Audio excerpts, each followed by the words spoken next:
Menma Uzumaki. Alright, let me tell you about Menma Uzumaki, a version of Naruto from a parallel universe, but not the sunshine and ramen kind. This guy is what Naruto could have been if things had taken a darker turn. In the movie Road to Ninja, Naruto and Sakura get trapped in an alternate Konoha where everything feels off. Hinata's aggressive, Sasuke flirts. And guess what? Naruto actually had loving parents, but instead of turning out better, his counterpart Menma went full villain mode. Menma grew up with a family, a stable home, and all the support Naruto never had. But life still hit hard. His mom died during the sealing of the Black Nine Tails, a corrupted version of Kurama. And unlike Naruto, Menma didn't fight the beast. He embraced it completely. This guy wasn't playing around. He had his own dark versions of Rasengan, Spiraling Ring, Great Spiraling Ring, and could summon a full Black Nine Tails without breaking a sweat. Not to mention, he used that chakra to create huge structures and overwhelm his enemies. No clone spam, just pure destruction. Then he dipped from the village, started hunting Kekkei Genkai users, chased Jinchuriki, attacked Konoha, and went after something called the Red Moon Scroll. Basically, the ultimate ninja criminal checklist. Oh, and did I mention he was being manipulated by Toby the whole time? When Naruto finally faced him, it was wild. Like Rasengan versus Spiraling Ring, Nine Tails versus Black Nine Tails. Pure chaos. But in the end, it was Sakura who snapped Menma out of it. She broke Toby's control, and for the first time, Menma saw who he really was. He didn't die. He didn't disappear. He got a second chance. To me, Menma's story hits hard. It shows that even with love and support, you can still get lost. And even without pain, you can still fall. He's not just a what if, he's a warning. Naruto could have been him, but he chose something better. And honestly, that makes Menma one of the most underrated villains in the entire series. The ending? Peace. Redemption. And a Menma who's no longer controlled by hatred.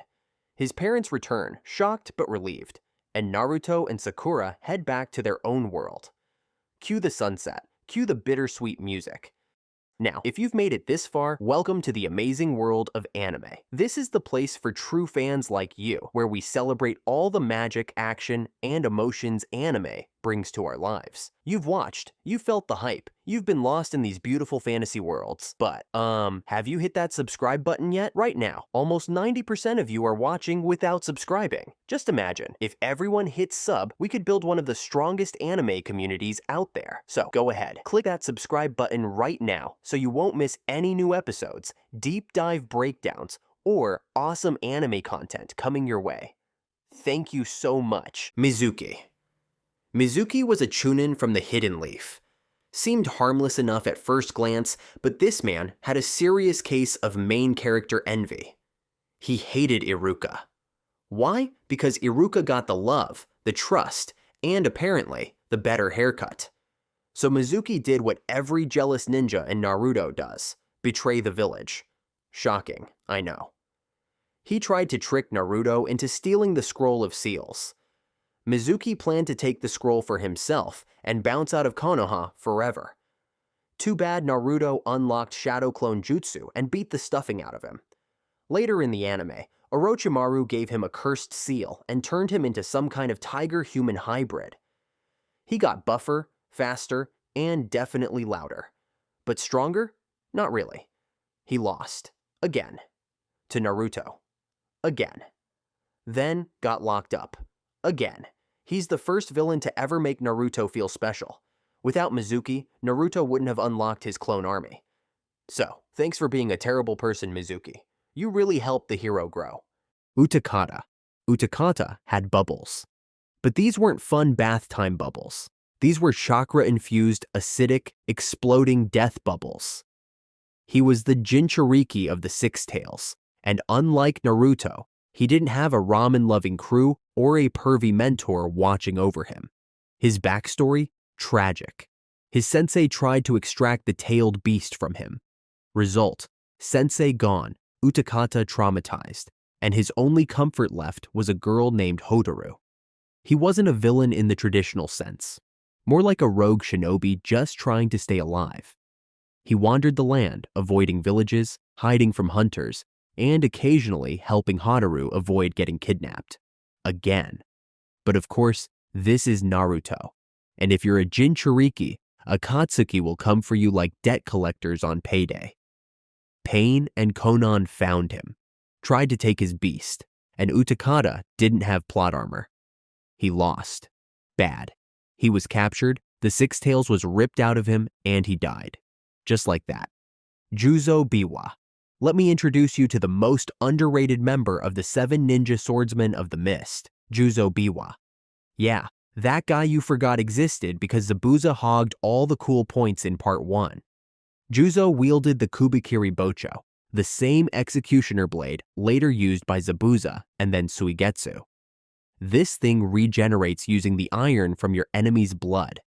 Originally, from the hidden mist, Juzo fought in wars, left the village, and joined Akatsuki.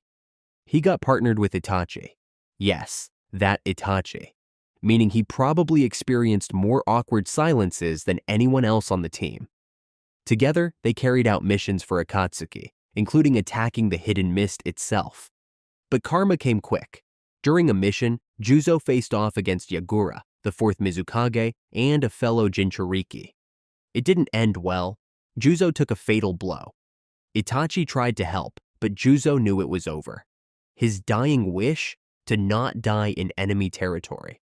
But of course, life in Naruto is rarely kind. Unmo. Okay, blink and you'll miss this guy. Unmo. A rouge nin from an unnamed village. He had beef with Konoha, but we never really got to hear his side of the story. Probably something tragic. Maybe someone stole his kunai.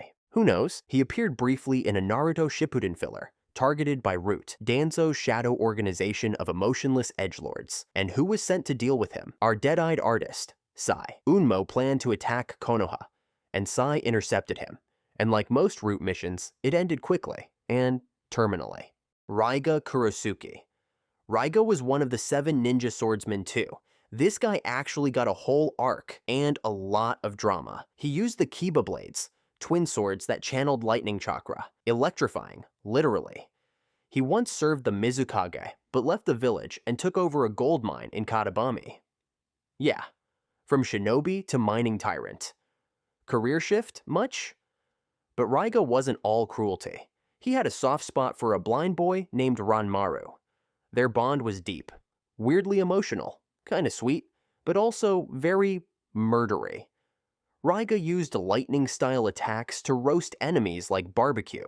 He ruled through fear, executed people for minor mistakes, and generally made everyone's lives miserable.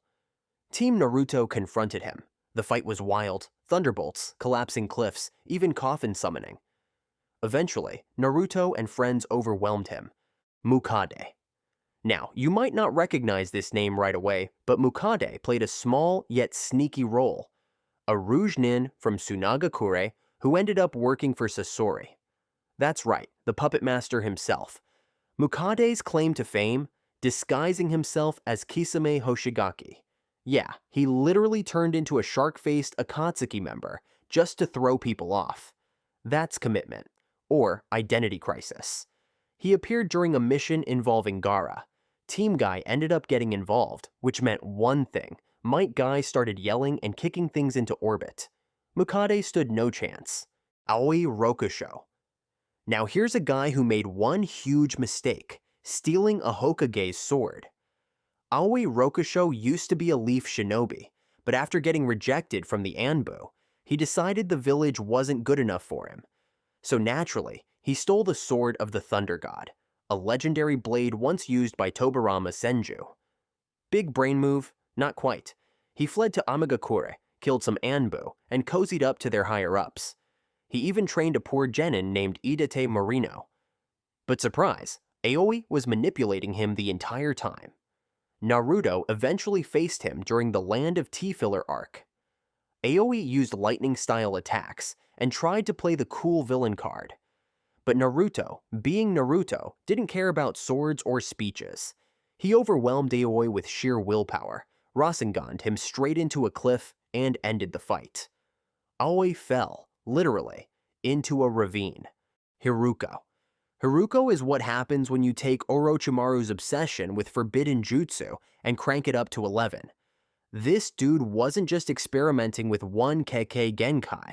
He wanted all of them.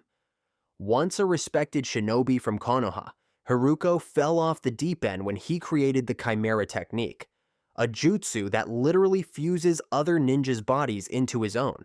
And no, this wasn't some fancy teamwork jutsu. He was straight up harvesting people like a science project.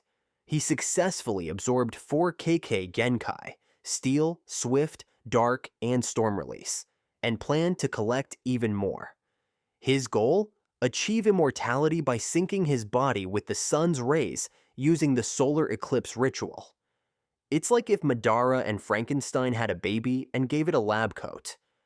Heruko kidnapped elite ninja, evaded ANBU squads, and triggered an international panic. Naruto clashed with Heruko in an all-out brawl of Rasengans versus laser beams and lightning claws.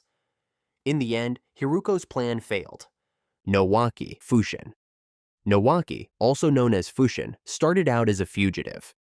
But let's be real, the guy had some valid reasons to be mad. He was born in the land of water with a Kekkei Genkai no one understood, Typhoon Release. Instead of celebrating his rare gift, his village kicked him out. Classic shinobi politics. He formed the Lightning Group, a band of rogue ninja who robbed criminals and corrupt officials. Basically Robin Hood, if Robin Hood shot whirlwinds and chakra swords. Still illegal, but kinda noble. Things spiraled when he began targeting the 5 great nations, looking for revenge. He even picked a fight with Sasuke. I mean, bold move, especially when your enemy has one eye and still solos meteorites. Idate Marino. Idate Marino is the kind of guy who messed up once. And it haunted him for years. He's the younger brother of Ibiki Marino, the terrifying torture expert from Konoha. Idate wasn't exactly cut out for interrogation. He failed the Chunin exams and got manipulated by Aoi Rokusho, who convinced him to run away and join Imigakure. He ended up stealing a sacred sword and helping Aoi cause trouble in the land of tea. But here's where things turned. During the Todoroki race, a traditional event in the region, Idate faced his past, confronted his failures, and, thanks to Naruto's classic "believe in yourself" pep talk, redeemed himself. He won the race. He helped stop Aoi. And he decided to stay in the land of tea to protect it. Gengo. Gengo wasn't a powerhouse. He didn't have a tailed beast or a giant sword, but he had something far more dangerous, his voice. This guy could twist minds with words alone. Using a genjutsu woven into his speech, Gengo could convince shinobi to turn on their villages, betray their friends, even give up their lives. And yes, that includes Shikamaru. Gengo led the Land of Silence, a place full of rogue ninja and political rebels. He wanted to overthrow Konoha and reshape the shinobi world through ideology, not war. But Shikamaru saw through him. Eventually, with help from his team, he broke free from Gengo's manipulation and shut the man down, for good. Hokei. Not to be confused with the kid from Boruto. This Hokei was a Rouge Nin who disguised himself as Moso, an advisor in the land of birds. He used genjutsu and water release to manipulate the daimyo and seize control behind the scenes. Talk about playing the long game. Hokei's real goal? Gain enough political power to wage war and reshape the shinobi system. But Naruto and his team sniffed him out. They saw through his haze clone tricks and brought him down. Shura. Some people use umbrellas for rain. Shura used them for murder. This guy was the leader of the Shinobazu, a group of criminal ninjas who really hated rules. Not much is known about Shura's past, but judging by his combat style, I'm guessing he skipped a few academy classes in favor of assassin school. His weapon of choice? Umbrella launchers. Yes, actual umbrellas filled with needles, bombs, and fire-style projectiles. Shura kidnapped Iruka, which, let's be real, might be the worst idea in any Naruto filler. Because if there's one way to get Naruto mad, it's hurting a teacher he respects. In the end, Naruto Rasenganed him so hard the man got yeeted into a forest and disappeared. Not dead, not arrested, just gone. Probably still spinning somewhere. Kandachi. Kandachi used to serve under Hanzo the Salamander in Omegakure. After Hanzo died, most people moved on. Kandachi. He decided to take over a whole village. This guy summoned a massive sea monster called the Conch King. Not gonna lie, it looked like a snail and an octopus had a baby. Kandachi used water release, genjutsu, and fear to dominate a small fishing village, ruling with terror and shellfish. Naruto and Jiraiya rolled in to stop him, and as expected, things got wet and wild. The Conch King roared. Kandachi threw genjutsu like confetti, but our boys shut him down. Kandachi was defeated, and the villagers were finally free to fish without fear. Shioji. Next up, we've got Shioji, the gang leader of the Muja bandits, and a master of transformation. In the creepiest way possible. Shioji used the corpse clone technique, allowing him to impersonate others by literally using their bodies. Yeah, it's as gross as it sounds. His goal, wealth, chaos, and control over a region. But unfortunately for him, Boruto exposed Shioji's tricks and defeated him in battle, earning another mark in his growing ninja resume. Shioji was arrested, and hopefully someone told him that cloning corpses isn't exactly a long-term business plan. Minoichi. Minoichi used to be ANBU. That means he was elite, skilled, and trusted. So how did he go from that to joining Gengo and trying to overthrow Konoha? Simple. He lost his way. Minoichi was one of many shinobi manipulated by Gengo's speech-based genjutsu. He turned against his comrades, betrayed his roots, and became part of the Land of Silence's uprising. His specialty was taijutsu and grapples, more brute force than finesse. During the final confrontation, Shikamaru captured him, but before he could be taken in, Minoichi was killed by Su, another rebel, to tie up loose ends. Karyu. Karyu was the brooding leader of the Dark Thunder Group, a rogue organization filled with powerful ninja who were done with being outcasts. He was cast out of his village for having a Kikei Genkai, lava release. That's like being kicked out for owning a flamethrower. Karyu gathered other shinobi like him and launched attacks on multiple villages, aiming for total destruction and revenge. But then he met Sasuke, and let's just say, lava doesn't beat a Rinnegan. Sasuke took him down in a blazing fight, leaving Kao either dead or imprisoned. Yoroy Akado. Remember the Chunin exams? Of course you do. That's where we first met Yoroy Akado, the quiet, creepy guy with sunglasses who drained chakra like a phone charger on caffeine.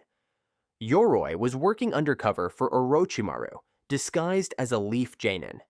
He faced Sasuke in the first tournament round and almost won, using his chakra absorption technique to suck Sasuke dry mid-fight. But Sasuke, even without his Sharingan fully working, managed to break free and pull off a comeback win. Later, Yoroy faced Shino and, well, bugs. Lots of bugs. He lost. Badly. Hokushin and Nagare. Hokushin and Nagare, two rogue ninja from the land of birds, working under the schemer Hokei. Their skills were sneaky. Hokushin could become invisible with his camouflage technique.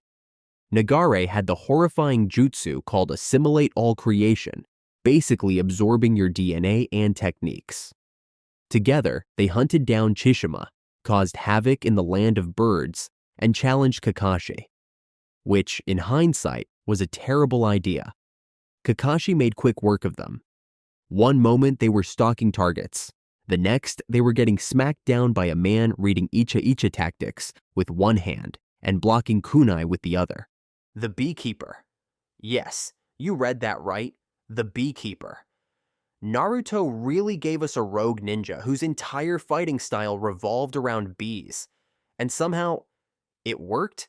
This guy was a missing nin from Iwagakure, who left the shinobi life behind to live in the Banfu forest, surrounded by bees and nothing else. No village, no ambition. Just him, nature, and buzzing chakra-infused bugs. He wasn't out here robbing banks or attacking villages. He just existed, hidden, quiet, and completely cut off from the world. That is, until he crossed paths with Shino Aburame. aka the only ninja who could appreciate Bijutsu on a spiritual level. They didn't fight to the death, just a conversation. Shino helped him reconnect with humanity. And just like that, the Beekeeper left the rogue list, not with a bang, but with a handshake. Regga, Ria, and Jigga. These three brothers didn't just turn rogue, they staged a full-blown coup. Meet Regga, Ria, and Jigga, three Jonin-level shinobi who betrayed the nobility and took over the land of vegetables. Yes, that's a real place in Naruto. No, it's not a salad bar. Regga had magnet release, allowing him to control metal.